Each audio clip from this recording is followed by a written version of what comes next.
Bonjour à tous, aujourd'hui je vais vous parler de Suicide Island, un manga qui va vous dépayser et vous ramener au plaisir simple.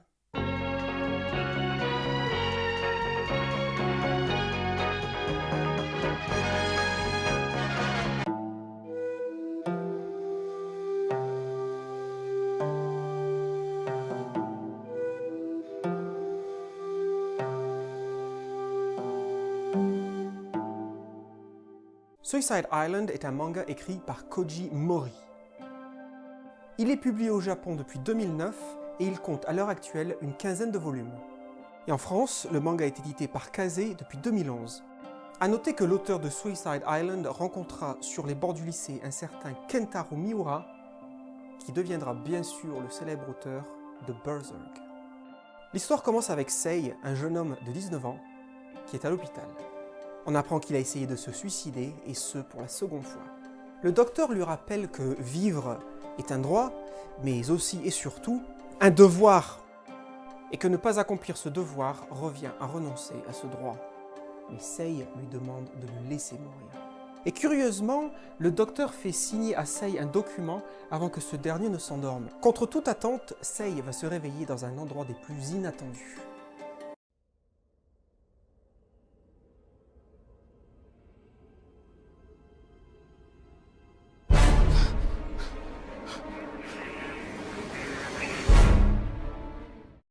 Sei se retrouve donc sur une plage, sans savoir comment il est arrivé là, et surtout, il est entouré de gens qu'il ne connaît pas.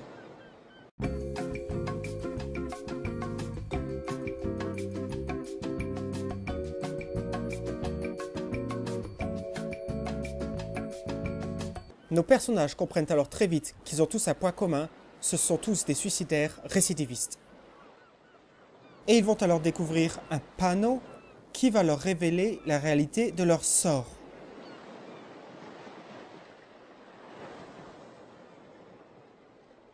Ils apprennent alors qu'ils ont été envoyés sur cette île suite à leur tentative de suicide répétée. En effet, le gouvernement considère qu'ils ont renoncé à leurs droits et devoirs de vivre. Ils sont par conséquent livrés eux-mêmes sur cette île, sans aucune loi. Il faut alors choisir entre l'adversité et la mort, désormais seul échappatoire à cette île éloignée de tout. Sei et ses compagnons vont donc alors tenter de vivre sans le confort de la société moderne. Oh, la société moderne prône la facilité, à coup de baliverne, nous oblige à consommer. Avec Suicide Island, l'auteur développe des thèmes auxquels on peut facilement s'identifier, comme par exemple la valeur de la vie.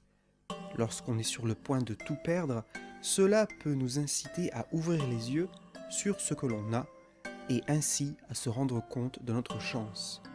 Aussi, au travers des personnages et de l'adversité qu'ils doivent affronter, il est intéressant de prendre conscience du confort que nous offre la société actuelle, et que les choses ne sont peut-être pas toujours aussi sombres qu'on pourrait le croire. De plus, il est très original de la part de l'auteur de nous offrir de ça, de là, de véritables informations et conseils de survie lorsque les personnages doivent user de leur ingéniosité, que ce soit par exemple pour apprendre à chasser, à confectionner un arc et des flèches, à pêcher ou encore à cultiver des légumes. Le manga prend alors l'aspect d'un petit guide de survie. C'est un moyen narratif très efficace de renforcer l'impression de fragilité des personnages face à cette île, mais également d'apporter un peu de culture générale au lecteur. Au final, Suicide Island se présente comme un manga essentiel à votre collection, tel un guide de survie qui se présenterait comme essentiel pour un séjour sur une île déserte.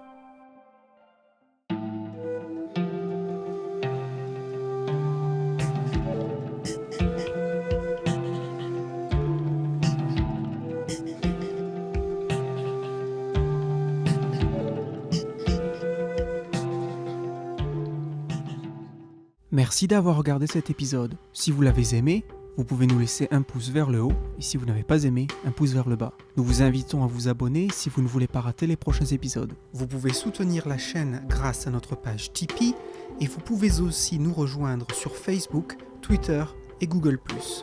Merci et à bientôt.